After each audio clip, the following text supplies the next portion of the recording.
My name is Melanie Maura and I'm going to talk about herpes complications. Definition: Herpes zoster is an acute viral illness characterized by a vesicular rash with unilateral distribution, which can also result in severe complications such as post-herpetic neuralgia, ophthalmic zoster, stroke, or other neurological complications.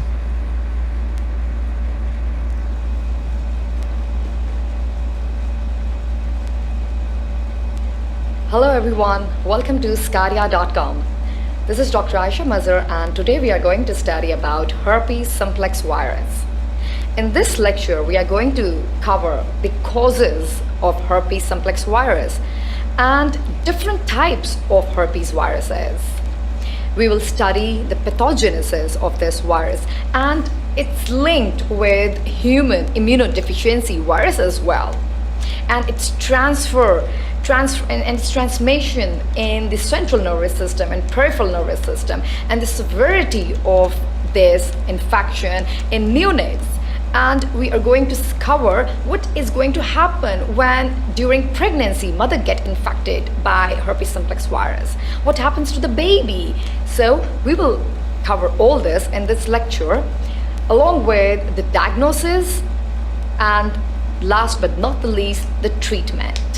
As we have range of lectures on our website, so get complete access to watch more lectures on Aptly in medicine. Transmission most frequently occurs through close contact with a person who is sharing virus at a peripheral site, at a mucosal surface, or in genital or oral secretions. Infection occurs by inoculation of virus onto susceptible mucosal surfaces, for example, oropharynx, cervix, conjunctiva, or through small cracks in the skin.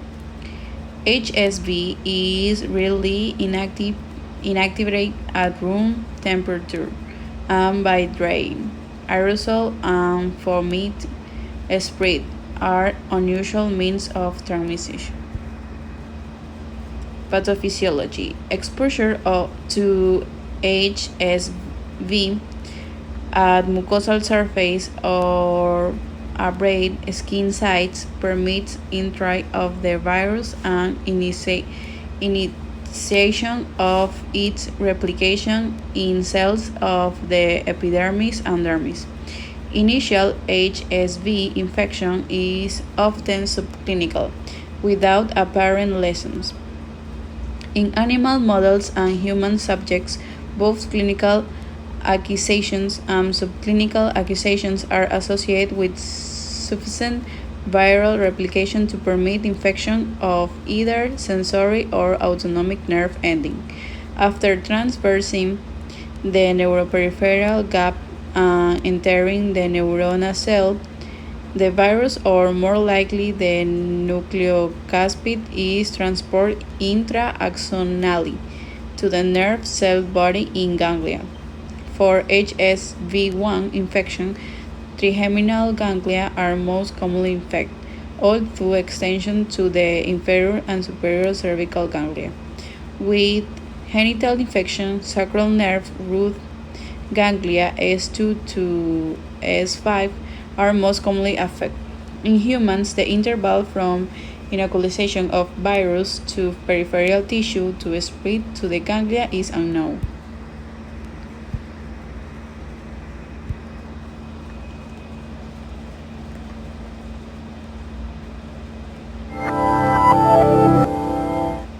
Herpes. It's way creepier than you ever thought. I'm Anna Rothschild, and this is Gross Science.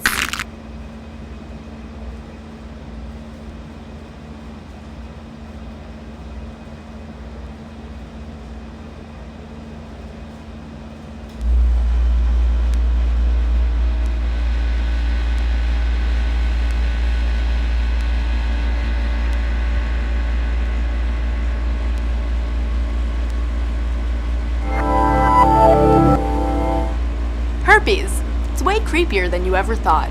I'm Anna Rothschild, and this is Gross Science. Herpes viruses are super common and quite diverse. If you've ever had cold sores, chickenpox, or mono, you've had a herpes virus. In fact, we know of 8 different types of herpes viruses that infect humans. And if you've had one, that infection lasts a lifetime. That's because herpes viruses go into what's called a latent phase, which is like a state of hibernation where the virus hides in your cells. And what I find so interesting is just where these viruses are hiding. Believe it or not, the ones that cause cold sores, genital sores, and chickenpox actually hide in neurons around your body. And this can have some pretty weird implications. For example, if you had chickenpox as a kid, the virus might flare up later in life as the disease shingles. Shingles causes a painful rash, which appears in particular locations on your skin, depending on which nerve the virus was hiding in. A friend of mine once got shingles on his left butt cheek because the virus flared up in the nerve connected to that patch of skin. It was apparently very uncomfortable. Anyway, because herpes hides in your nervous system, it can sometimes make its way to your brain, though this only happens in about 2 in a million people. On these very rare occasions, the same virus that causes cold sores can sneak into your temporal lobes and cause a host of unpleasant effects, including death. But some people who survive are left with a very strange type of brain damage. They're totally normal, except they've lost the ability to recognize whole classes of things, like animals or colors or tools. One survivor could no longer identify whether a drawing depicted a real animal or a Pros and cons. Advantage of prescription herpes drugs. Valacyclovir can help to reduce viral shedding. Viral shedding is a concern because it means that the herpes virus can be spread at times where there are no signs or symptoms. Valacyclovir is the only drug proven to reduce, but not eliminate, this risk when taken on a daily basis. It may worth nothing that some supplements have also been shown to reduce the activity of viral shedding in clinical studies. Acyclovir is covered by medical insurance in many parts of the world.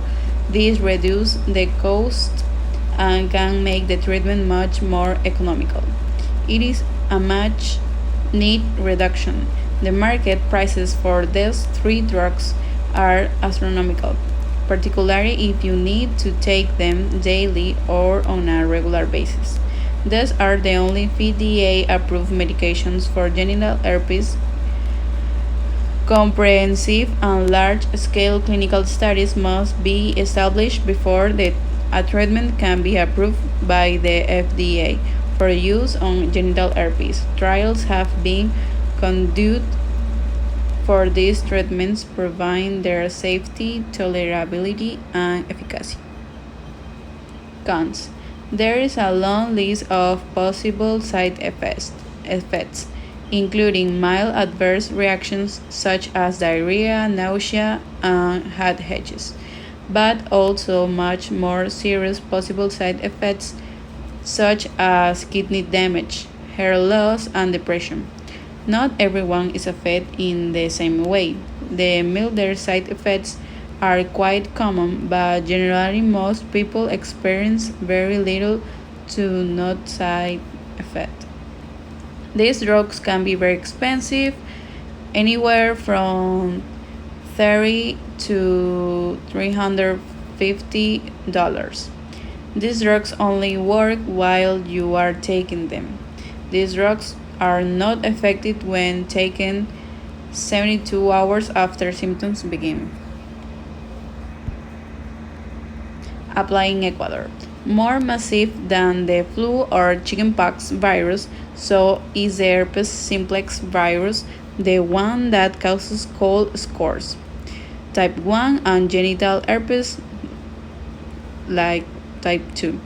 The World Health Organization demonstrated this in a report that ensures that 2/3 of the population under the age of 50, that is more than 3.7 billion people is infected with HSV1. In the American continent, 49% corresponds to the female population, while 39% belongs to the male population. In Ecuador, according to the 2014 INEC report, 224 people entered health homes with herpetic infections. 50% were men and the rest were women. That year, a total of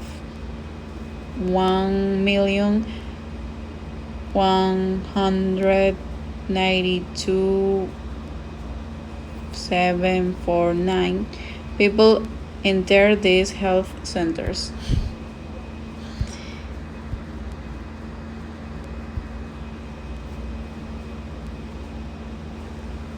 Shingles is also fairly serious and has It some is. very unpleasant symptoms.